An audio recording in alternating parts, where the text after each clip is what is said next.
రాష్ట్ర ప్రభుత్వం తిరుమల ఆ లడ్డూకు సంబంధించి ఏదైతే పాలనాపరమైనటువంటి లోపాలు ఉన్నాయని గతంలో సిట్ చెప్పిందో దాని మీద ఏకసభ్య కమిషన్ను నియమిస్తూ రాష్ట్ర ప్రభుత్వం ఉత్తర్వులు జారీ చేసింది. దినేష్ కుమార్ నేతృత్వంలో కమిటీని ఏర్పాటు చేశారు. పాపం ఎప్పుడైతే రాష్ట్ర ప్రభుత్వం ఒక కమిటీని ఏర్పాటు చేసిందో జగన్మోహన్ రెడ్డి కుట్రలు బయటపడతాయేమోననే ఒక భయం వాళ్ళలో కలిగి పాపం తన చిరకాల మిత్రుడిని బయటికి తీశారు. ఎవరు చిరకాల మిత్రుడు అంటే బీజేపీ సీనియర్ నేత, బీజేపీ అని చెప్పుకుంటాడు, ఆయన ఏ పార్టీలో ఉన్నాడు ఆయనకే తెలియదులే కానీ సుబ్రహ్మణ్యం. సో బీజేపీ సీనియర్ నేత సుబ్రహ్మణ్య స్వామి ఏం చేశాడంటే జగన్మోహన్ రెడ్డి తరపున ఒకరితో పుచ్చుకుని ఇద్దరు ఒకటే. జగన్మోహన్ రెడ్డి ఎప్పుడైనా సరే ఇలాంటి అవసరం వచ్చినప్పుడు అంటే జాతీయ స్థాయి ఒక అంశం మీద ఏదైనా కోర్టులకు వెళ్ళాల్సి ఇంకొక అవసరం వచ్చినప్పుడు ఏం చేస్తాడంటే ఈయన సహాయ సహకారాలు పొందుతూ ఉంటాడు. ఈయన చేత ఒక పిల్లు వేయించాడు సుప్రీంకోర్టులో. ఏమని?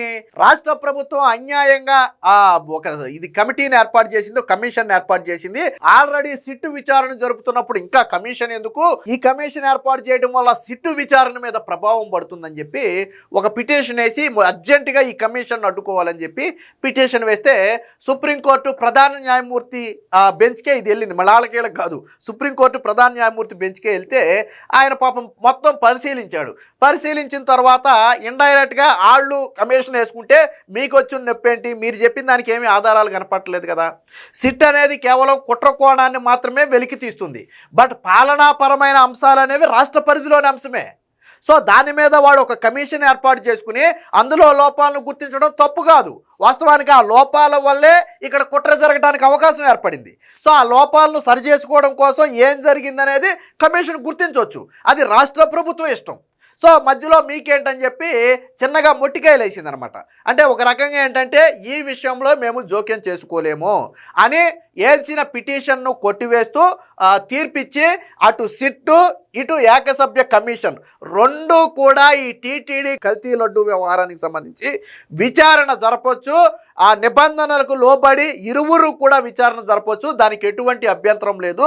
రాష్ట్ర ప్రభుత్వానికి కమిషన్ను ఏర్పాటు చేసుకునే అర్హత కూడా ఉంటుందని చెప్పి నిన్న తేల్చి చెప్పడంతో వీళ్ళ గొంతులో పచ్చి వెలకాయబడినట్టు అయింది. ఎందుకంటే పాపం నిన్న సుబ్రహ్మణ్య స్వామి కాపాడతాడేమో, సుప్రీంకోర్టులో దాని మీద ఏదైనా స్టే ఇచ్చేసి సగ కమిషన్ ముందుకు వెళ్లకుండా అడ్డుకుంటారేమో, అడ్డుకుంటే మనం ఎట్టోగాడు బయటపడవచ్చు, మన కుట్రలు బయటపడతాయి. అధికారులు అంటే ఎవరు బయటపడతారో వీళ్ళకి తెలుసు. ఇప్పుడు అధికారుల దగ్గర తీగలాగితే డొంక ఎక్కడ కదులుద్దో వాళ్ళకి తెలియదా?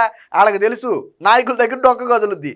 ఆ భయంతోనే పాపం సుబ్రహ్మణ్య స్వామిని కాపాడమని అడిగితే ఆయన నీకెందుకు నేనున్నానని చెప్పి సుప్రీంకోర్టుకి వెళ్తే సుప్రీంకోర్టు మొట్టికాయలు వేసి పంపి ఒక రకంగా క్లియర్ చిట్ ఇచ్చిందనమాట. ఇప్పటి వరకు జగన్మోహన్ రెడ్డి విమర్శ చేయడానికైనా అవకాశం ఉండేది. చంద్రబాబు నాయుడు కుట్రతో చేశాడు, కుతంత్రాలతో చేశాడు అని చెప్పి సాక్షిలో రాసుకోవడానికి ఉండేది. పాపం ఇప్పుడు ఆ సాక్షిలో రాసుకోవడానికి కూడా లేకుండా పోయింది. ఎందుకనంటే సుప్రీంకోర్టు తేల్చి చెప్పిన తర్వాత దాని మీద రాతలు రాయలేడు. సుప్రీంకోర్టు అది చట్టబద్ధమని చెప్పిన తర్వాత సాక్షిలో రాతలు రాయలేడు కదా. పాపం సుబ్రహ్మణ్య స్వామిని నమ్ముకుంటే జగన్మోహన్ రెడ్డి నిండా మునిగిపోయినట్టు అయింది. సో దీనికి సంబంధించి ఏం వార్త వచ్చింది, నిన్న సుప్రీంకోర్టు ఏం చెప్పింది ఒకసారి చూద్దాం. సుబ్రహ్మణ్య స్వామికి ఎదురు దెబ్బ, వాస్తవానికి జగన్కి ఎదురు దెబ్బ. సుబ్రహ్మణ్య స్వామికి కాదు, వేసింది సుబ్రహ్మణ్య స్వామి, కానీ వెనకుండి మొత్తం నడిపించింది జగన్మోహన్ రెడ్డి. ఇది ఓపెన్ సీక్రెట్. లేకపోతే ఒక చిన్న లాజిక్ నేను అడుగుతాను. అసలు బీజేపీ అంటేనే హిందుత్వాన్ని నెత్తినేసుకుని మోసేటువంటి పార్టీ. అలాంటి హిందుత్వానికి ఇబ్బంది కలిగింది జగన్మోహన్ రెడ్డి హయాంలో నెయ్యి కల్తీ జరిగిందని సిట్ రిపోర్ట్ ఇస్తే ఆ రోజు నోరు పెగల్లా. ఆ రోజు సుబ్రహ్మణ్య స్వామికి నోరు పెగల్లా. ఎందుకు పెగల్లా? అందరూ ముఖ్యంగా బీజేపీ పార్టీ దీన్ని తీవ్రంగా ఖండిస్తే ఎందుకు సుబ్రహ్మణ్య స్వామి ఖండించలా? జగన్మోహన్ రెడ్డి కాబట్టి ఖండించలా. అదే రివర్స్లో అదే సమయంలో చంద్రబాబు నాయుడు ప్రభుత్వం ఉండుంటే ఈరోజు అసలు సుబ్రహ్మణ్య స్వామి నోటికి అదుపు లేకుండా పోయేది. చంద్రబాబు నాయుడిని ఇష్టానుసారం మాట్లాడేవాడు. కానీ ఇక్కడ జగన్మోహన్ రెడ్డి కాబట్టి హిందూ మతాల కంటే వాళ్ళ మనోభావాల కంటే జగన్మోహన్ రెడ్డిని కాపాడటమే ముఖ్యం. అందుకనే పాపం నోరు పెగల. లేకపోతే సరే జంతుకోవు గింతుకోవు అన్ని కాసేపు పక్కన పెడదాం. మనం లడ్డు నేతిలో కల్తీ జరిగింది, అసలు నెయ్యి కాదు, కెమికల్స్తో తయారు చేసినటువంటి ఒక పదార్థం అది అని స్పష్టంగా చెప్పారు కదా. మరి అది కల్తీ లెక్కే కదా. జంతు కొవ్వుని పక్కన పెట్టి అందులో నెయ్యే లేదు, ఒక పాల చుక్క వాడలేదు అంటే కల్తీయేనా కదా. మరి ఆ రోజు ఎందుకు నోరు పెగల్లా సుబ్రహ్మణ్య స్వామికి? ఎందుకనంటే జగన్మోహన్ రెడ్డి తొత్తు కాబట్టే పెగల్లా. అందులో భయం ఏమీ లేదు మనకి చెప్పడానికి.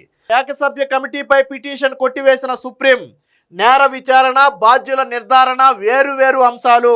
సిట్టు దర్యాప్తు, ప్రభుత్వ విచారణ మధ్య వైరుధ్యం లేదు. పాలనా లోపాలపై విచారణకు రాష్ట్రం ఆదేశించవచ్చు. సిట్టు ఏకసభ్య కమిటీ రెండూ విచారణ జరపచ్చు.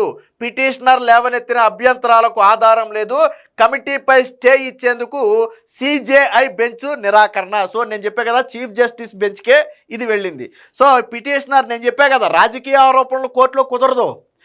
చంద్రబాబు నాయుడు మా మీద కక్ష కట్టేశాడు, కుదరదు. చిన్నపిల్లల్లాగే ఈ మారాలు కుదరవు. వాస్తవానికి రాష్ట్ర ప్రభుత్వం వేసింది పాలనాపరమైన అంశాలు.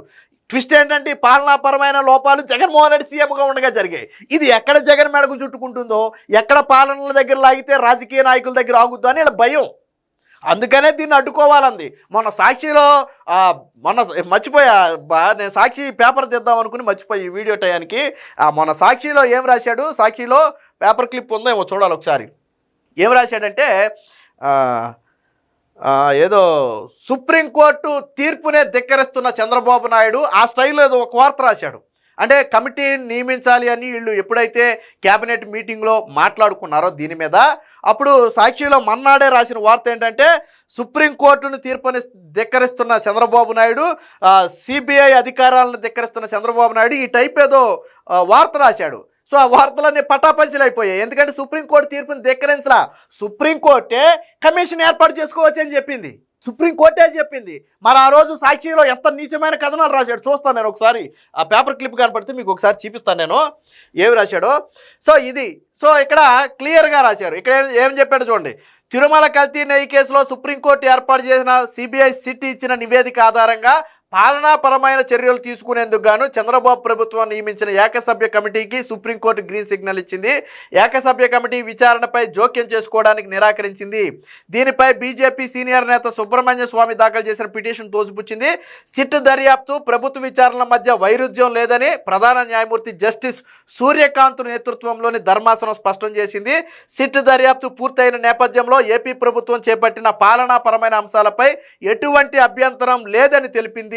కల్తీ నెయ్యి వ్యవహారంలో పాలనాపరమైన చర్యలు తీసుకోవాలన్న సిట్టు ప్రతిపాదన మేరకే రిటైర్డ్ ఐఏఎస్ అధికారి దినేష్ కుమార్ నేతృత్వంలో చంద్రబాబు ప్రభుత్వం ఏకసభ్య కమిటీని నియమించిన విషయం తెలిసిందే.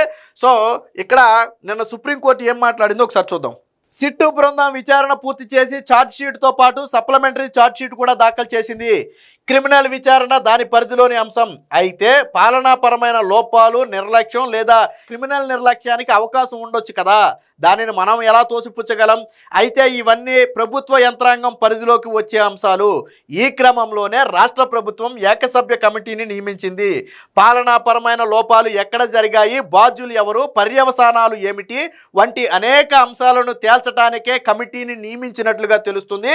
అందువల్ల పిటిషనర్ లేవనెత్తిన అభ్యంతరాలకు ఆధారం కనిపించటం లేదు అని ఇది నిన్న సుప్రీంకోర్టు చేసినటువంటి వ్యాఖ్య. సో దీనికి ప్రభుత్వ తరపు కూడా బలంగా వాదనలు వినిపించారు. సో కల్తీ బాధ్యులను కాపాడేందుకే ఈ పిటిషన్ వేశారని చెప్పి ఇటు గవర్నమెంట్ తరపు వాదనలు వినిపించిన వాళ్ళు అయితే మాట్లాడారు. దురుద్దేశంతోనే ఏల్చారు. కల్తీ నెయ్యి వ్యవహారంలో గతంలో కూడా అంటే ఆల్రెడీ ఇదే కల్తీ నెయ్యి వ్యవహారానికి సంబంధించి చంద్రబాబు నాయుడు వ్యాఖ్యలు చేసినప్పుడు కూడా ఒక పిల్లు వేశాడు. అది నేను చెప్పేది అదే, జగన్మోహన్ రెడ్డిని కాపాడటం కోసమే సుబ్రహ్మణ్య స్వామి ఉన్నాడు, కాకపోతే 2 సార్లు భంగపడ్డాడు. బాధ్యులను కాపాడేందుకే పాలనా చర్యలను నీరుగార్చాలని చూస్తున్నారని చెప్పి ప్రభుత్వ తరపు వాదనలు వినిపించినటువంటి సిద్ధార్థ లోద్రా అయితే దీని మీద వాదనలు వినిపించారు. దీనికి సంబంధించిన మరొక వార్త కూడా చూద్దాం. సిట్టు దర్యాప్తుపై ప్రభావం ఉంటుందని చెప్పి సుబ్రహ్మణ్య స్వామి తరపున సీనియర్ న్యాయవాది రాజశేఖరరావు వాదనలు వినిపిస్తూ రాష్ట్ర ప్రభుత్వం నియమించిన ఏకసభ్య కమిటీ ప్రభావం సుప్రీంకోర్టు పర్యవేక్షణలోని సిట్టు దర్యాప్తుపై పడే అవకాశం ఉందని వాదించారు. అయితే పిటిషనర్ వాదనలతో ధర్మాసనం ఏకీభవించలేదు. ఇది ఉద్దేశపూర్వకంగా దాఖలు చేసిన పిటిషన్లా ఉందని సిజేఐ వ్యాఖ్యానించారు. నేను చెప్పా కదా, వీళ్ళు చెప్పు దెబ్బలు చెంపదెబ్బలు తినడానికి సుప్రీంకోర్టుకి వెళ్తారు వీళ్ళు. సుప్రీంకోర్టు కూడా ఏం చెప్పిందంటే, అసలు నేను మొదట్లోనే చెప్పి అసలు మీ స్పెషల్ ఇంట్రెస్ట్ ఏంటిది? రాష్ట్ర ప్రభుత్వం అక్కడ గతంలో జరిగినటువంటి లోపాలను గుర్తించడానికి ఒక కమిషన్ ఏర్పాటు చేసుకుంది. అది కేవలం లోపాలను గుర్తించడానికి మాత్రమే పరిమితం అవుతుంది. ఆ లోపాలను గుర్తించొద్దు అనడానికి మీరెవరు? మీకేంటి స్పెషల్ ఇంట్రెస్ట్? అక్కడ జరిగిన తప్పులను గుర్తించడం కోసం సిట్టే ఒక నోట్ ఇచ్చింది. ఇదిగోండి గతంలో ఈ పాలనాపరమైన లోపాలు ఉన్నాయి, దానివల్లే ఈ ఇంత స్కామ్ జరిగిందని చెప్పి గతంలో సిట్టు ఒక నోట్ ఇచ్చింది. కాబట్టి వీళ్ళు కమిషన్ ఏర్పాటు చేసుకున్నారు ఆ పాలనాపరమైన లోపాలను గుర్తించడానికి. అందులో సుబ్రహ్మణ్య స్వామి ఇంట్రెస్ట్ ఏంటి నాకు అర్థం కాల. వాస్తవానికి సుబ్రహ్మణ్య స్వామి ఏం చేయాలి? నిజంగా చిత్తశుద్ధి ఉంటే కరెక్టే, అసలు ఏం జరిగిందో మొత్తం బయట పెట్టాలంటే కమిషన్ ఏర్పాటు చేయాల్సిందని సమర్థించాలి. అది పోయి పిల్లేస్తే ఇక్కడ సుప్రీంకోర్టు ఏం చెప్పిందో చూడండి. ఉద్దేశపూర్వకంగా దాఖలు చేసిన పిటిషన్లా ఉందని వ్యాఖ్యానించారని. ఉద్దేశపూర్వకంగా దాఖలు చేసింది అది 100% ఉద్దేశపూర్వకంగా దాఖలు చేసింది. ఈ రాజశేఖర్ అనే లాయర్కి డబ్బులు ఎవరు ఇచ్చారు అడగాల. స్వామి ఇచ్చాడా, జగన్ ఇచ్చాడా డబ్బులు? వీళ్ళ తరఫున వాదించిన లాయర్కి డబ్బులు ఎవడిచ్చాడు? అక్కడ బండారం బయటికి లాగాలి. అసలు పాలనాపరమైన దర్యాప్తు చేసుకోవచ్చు అని చెప్పి సోలిసిటరీ జనరల్ అయితే చెప్పారు. తిరుమల కల్తీ వ్యవహారంలో రాష్ట్ర ప్రభుత్వ పాలనాపరమైన దర్యాప్తు చేసుకోవచ్చని సోలిసిటరీ జనరల్ తుషార్ మెహతా ధర్మాసనం దృష్టికి తీసుకువెళ్లారు. సిబిఐ మాన్యువల్ నిబంధనల ప్రకారం విచారణ సమయంలో నేరపూరిత అంశాలతో సంబంధం లేని పాలనాపరమైన లోపాలు ఏవైనా బయటపడితే వాటిని సంబంధిత రాష్ట్ర ప్రభుత్వానికి తెలియజేయాల్సి ఉంటుంది. సిట్ కూడా కొన్ని పాలనాపరమైన లోపాలను గుర్తించి వాటిపై తదుపరి సమీక్ష కోసమే రాష్ట్ర ప్రభుత్వానికి ప్రత్యేక కమిటీని ఏర్పాటు చేసింది.